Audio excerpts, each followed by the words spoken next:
What's up, y'all? Welcome back to my channel.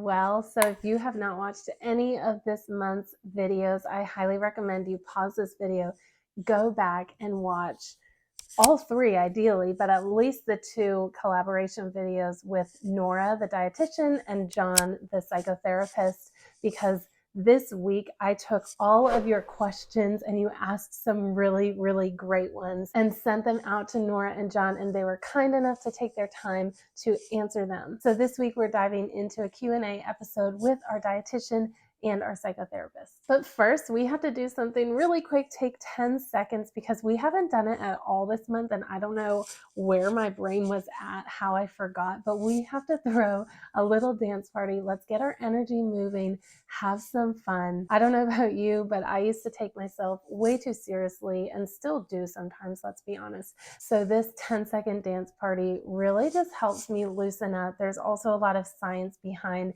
incorporating movement and learning together. So stand up wherever you are, move your body for 10 seconds, and then we'll dive into the questions.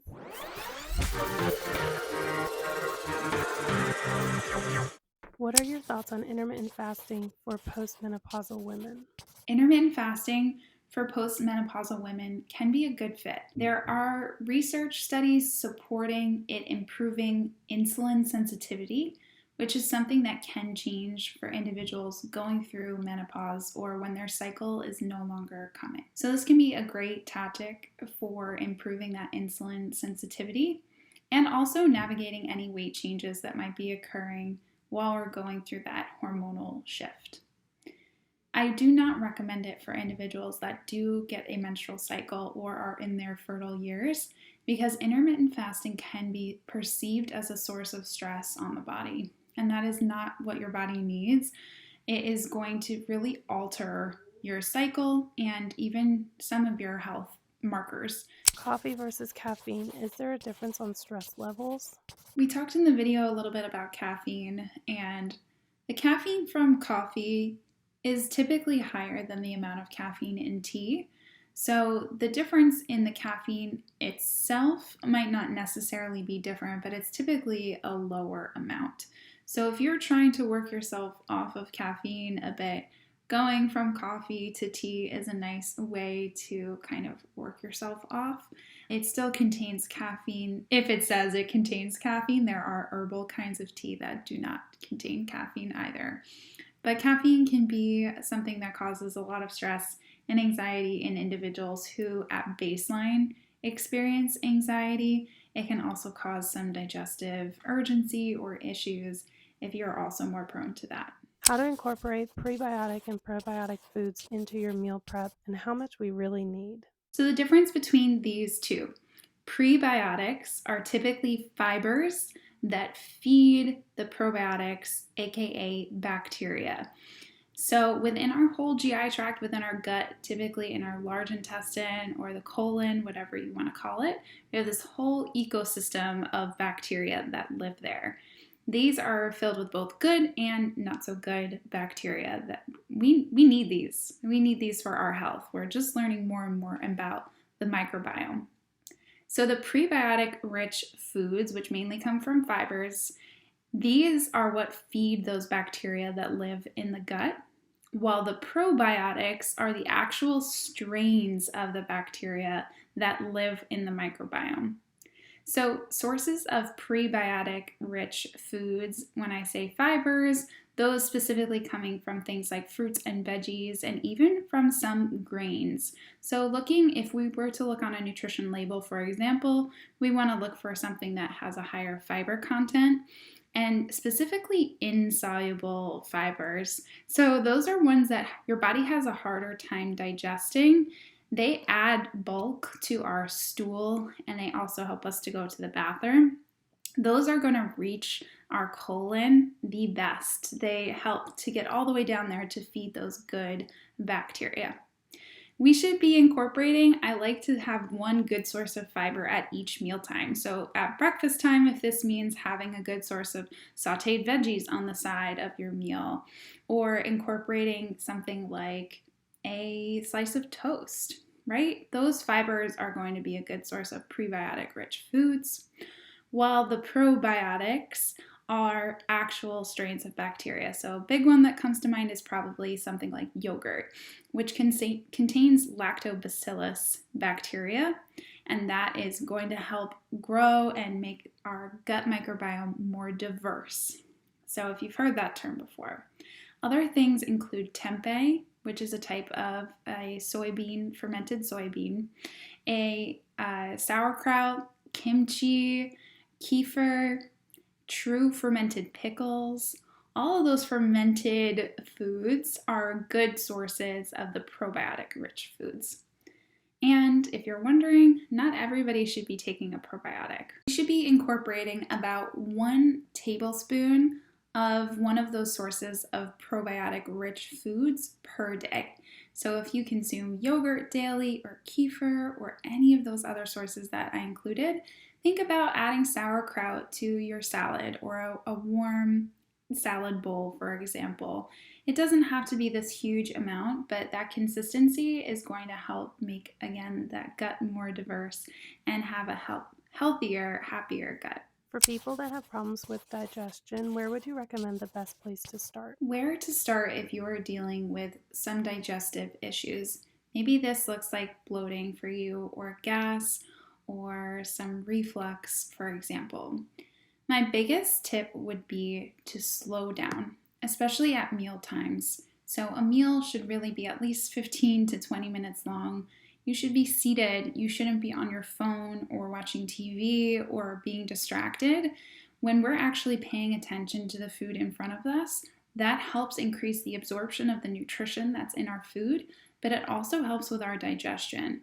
We will chew more thoroughly, and that's where our digestion starts. It's in our mouth. So the more work that you do in your mouth, the less work the rest of your system has to do. So slowing down, chewing your food more thoroughly, having more mindful meals without distractions, and even cooking all of your foods. So if you tend to get bloated a lot, noticing it especially with maybe uncooked vegetables, for example, that's a really big common one. I recommend cooking all of your foods down just to make that digestive process easier. This is a great place to start, but we should chat more. Best way to stop overthinking and quiet your mind. Specific actionable techniques would be great. Sometimes we have so much ruminating thought and worry that it becomes a safety behavior in itself, where our mind believes that as long as I worry, then I'm getting something done. And if I keep something at the forefront of my mind, I'll protect whatever it is from happening. Well, something that I like to do is access my place of pure consciousness. So we have a consciousness, a place of consciousness, which is awareness. Awareness is very just subjective. It's just taking place. It's just happening. There's no interpretation. But a lot of times awareness does become interpretation. So we become aware of something, and then we have a perception of it, what this thing is. So maybe I'm aware a car is driving by, and then I perceive the sound as a car, and then this leads to interpretation and thought. So that car was going fast, that car was going slow, my car needs maintenance, I need a tire. Whatever it may be, it turns into a snowball of thoughts. So what we can do is recognize, I am not my thoughts, I am not my feelings, I am a consciousness. I am a consciousness that has a body, I am a consciousness that has a mind, I am a consciousness that has thoughts and feelings. I can access this place of consciousness and observe the thoughts that are taking place, observe the feelings that are taking place. When we do this, we can also be amused at our thoughts and amused at our feelings and really view them from a perspective other than I am this thought and I am this feeling and this is reality. See, our awareness, our consciousness is really the only thing that's real. And then our thoughts are something that we create out of our mind, out of our frontal cortex is where our thoughts lie, our decision making, and all of that unchecked can lead to rabbit holes and a lot of distress. So if you feel like you're distressed, if you feel like you're worrying a lot, take a step back, access your consciousness, and kind of witness these things take place from a place of pure objectivity. I actively work on childhood traumas. A lot of how we think today, how we feel today, and our actions, how we perceive the world around us, how we take in information, is going to be the response of what took place during our most formative years from birth to about 12 years old. Now, we may be older as adults and feel things that we feel like we shouldn't be feeling. Maybe we get criticized and we crawl into a shell.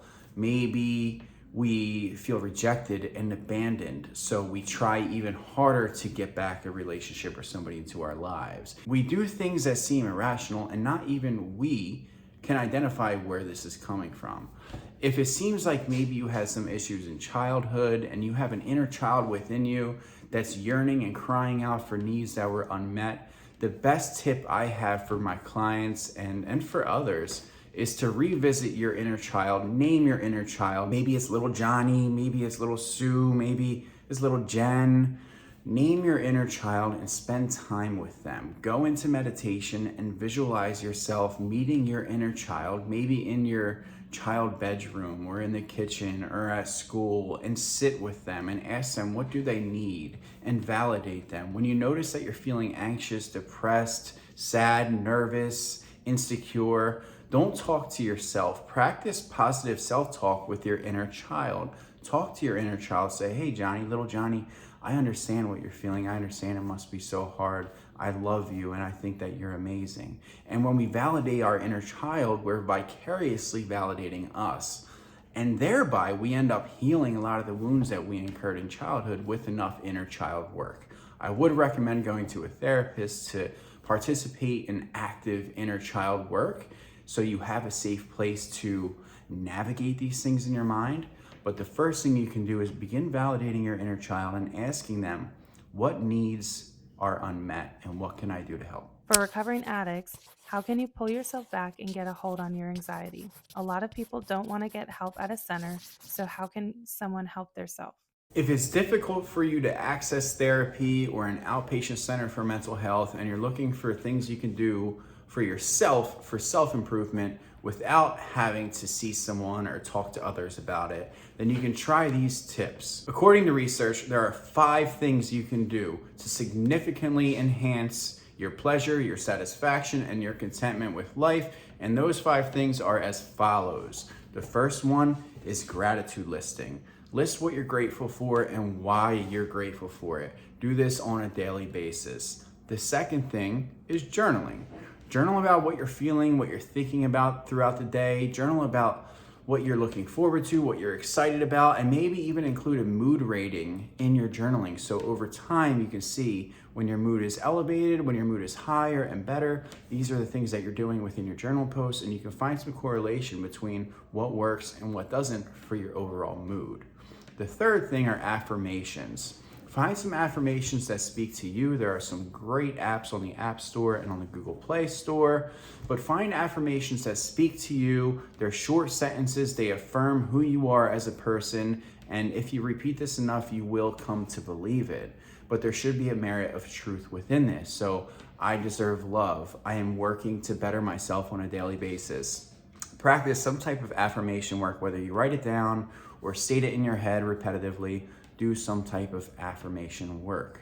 The fourth thing is meditation. Practicing meditation consistently on a daily basis, whether it be for a couple of minutes, 10 minutes, 20 minutes, 30 minutes, has been shown to significantly increase happiness and reduce sadness and anxiety, along with many other benefits.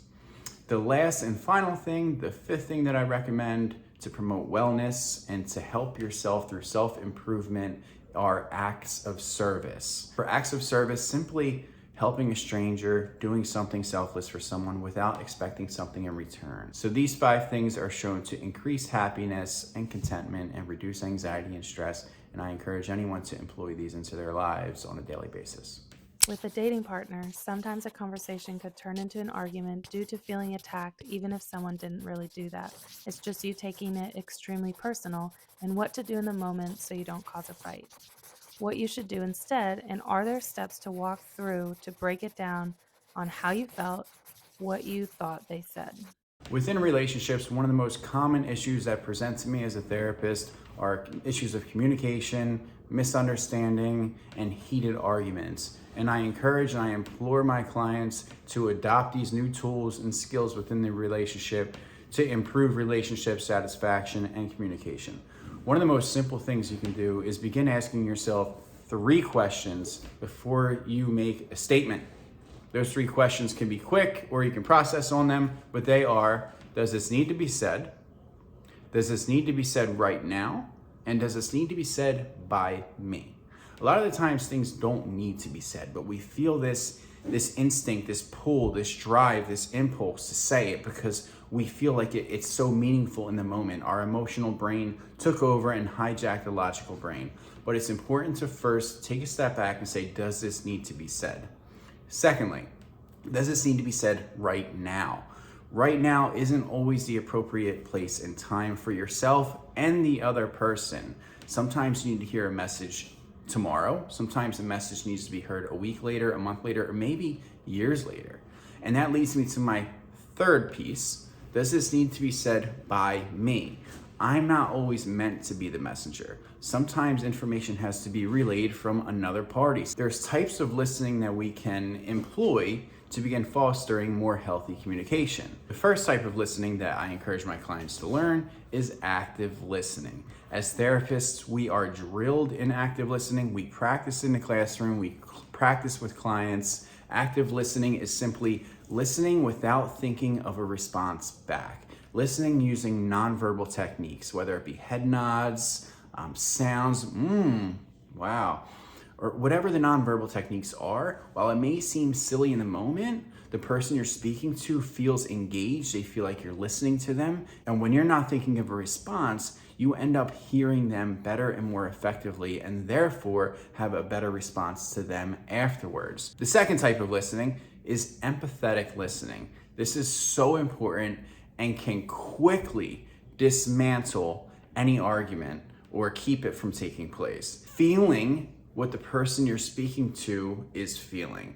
Placing yourself in their shoes. While I don't have to agree with what they're saying, how could they be feeling that could be leading them to think this and say this? So empathetic listening places us into their shoes, whether we agree or not, and it establishes common ground, and it helps you have more empathy for the other person and what they may be saying. So knowing that we have a logical brain and we have an emotional brain, if you know you become so emotionally overheated in the case of an argument or a fight, then this is where you allow the logical brain to play its part. We use the wise mind in this instance, where we pair the emotional brain with the intellectual, logical brain, and we use them in tandem appropriately. Take a step back, ask yourself those 3 questions. And lastly, use my favorite tool of all, the story I'm telling myself. So if you have anxious thoughts, something about your partner or a friend or somebody you're in a relationship with, and you seem to have a story that you're telling yourself, instead of pointing the finger and making blame or making accusations, tell them the story I'm telling myself is that you're not prioritizing me and the gym or work is more important. The story I'm telling myself is that you're starting to not like me as much or find me as attractive. This gives your partner an opportunity to correct you and have some empathy for what you're feeling. This leads to a more active discussion rather than finger pointing or blaming. So these are my top tips for communication within relationships. How does trauma affect your everyday life and how to work through it? People who have experienced traumas in their childhood or in their teenage years or maybe in their adult years even tend to have a smaller window of tolerance to daily stressors. And these stressors could be a flat tire, not getting to work on time. And the reason this occurs is because the brain and the body are severely affected by trauma. So the amygdala is at the brainstem and it controls the nervous system. It tells the nervous system turn on for fight or flight, get out of danger, or turn off and soothe and calm the body's nervous system. Now, people who experience traumas, whether it be one big event or a lot of smaller traumatic events that are recurrent and consistent, the brain hasn't quite caught up and gotten the cue that, hey, the danger is gone. There's a book called The Body Keeps the Score, and this really nicely illustrates how the body holds traumas. So the brain hasn't caught up yet. The frontal cortex is thinking that there's danger around the corner, something bad is going to happen, whether it be our narrative, the way we think about life, but the brain feels like there's something bad going to happen. So because of that, we are more prone to anxiety, more prone to stress, and we don't handle daily life stressors as well. So what can you do? Well, if you feel like you've experienced trauma within your life, the first thing I recommend is therapy. Professional clinical psychotherapy is the safest method of sorting through trauma and getting to the root, and maybe doing EMDR or some type of intervention aimed at treating trauma.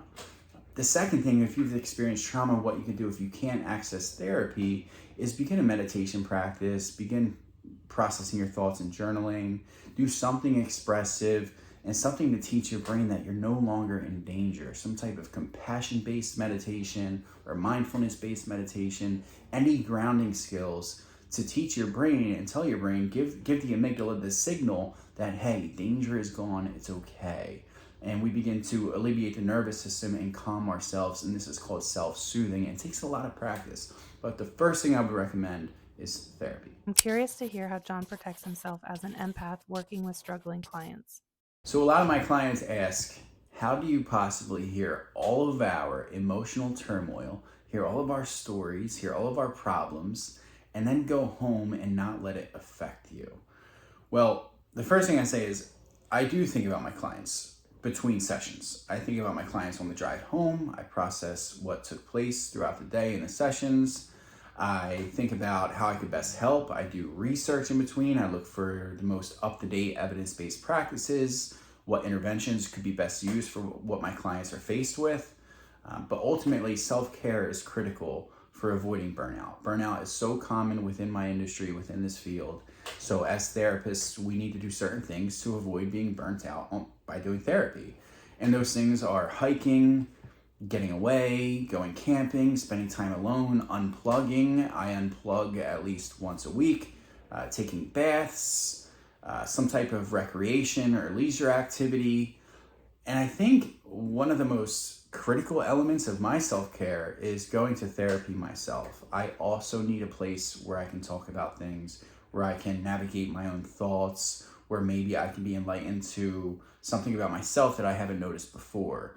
So really, self-care is fundamental without feeling symptoms of burnout, which are lack of empathy or resentment or bitterness towards others or my clients or within relationships. So self-care is essential. I just want to say a really special thank you to John and NORAH for taking their time to answer these questions. And thank you to you all because you asked so many incredible reflective questions. I will see you next week, friends. Until then, be well.